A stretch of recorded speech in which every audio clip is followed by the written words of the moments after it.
Skeletons of Giants in Alaska. Published Sunday, November 18, 1900.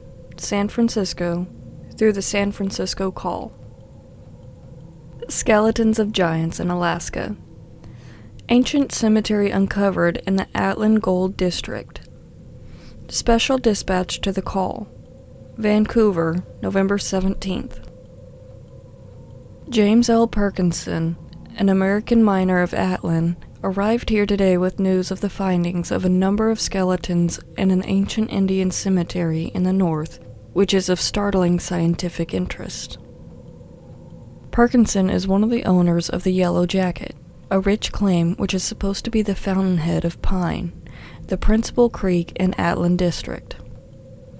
2 weeks ago, the first excavations were being made for a new tunnel on the property, and what appears to have been an old Indian burying ground was opened up.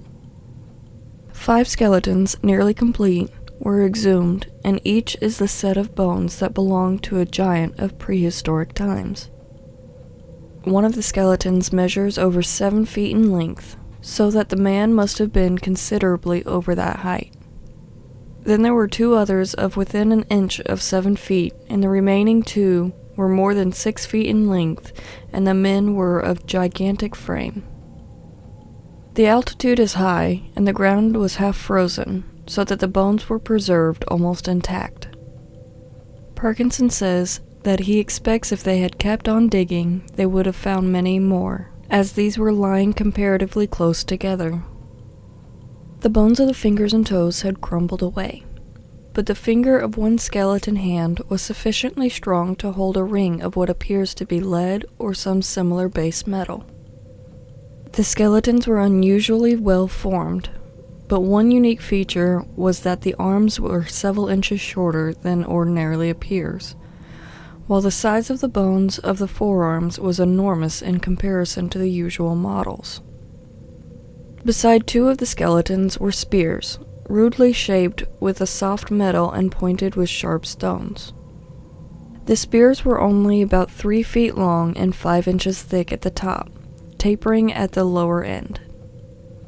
The top contained a socket, into which a wooden shaft was probably placed in order to wield the big piece of metal. Other pieces of stone and carved metal were found. The general physical appearance of the skeletons, according to the cursory examination of the miners, was similar to that of the Indians of the present day. They were certainly of the flathead type of the present northern tribes.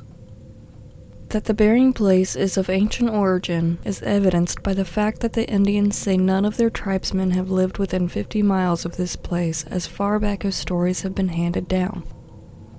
There are several mounds presumably made by the Indians in the vicinity of the new mine tunnel now being extended.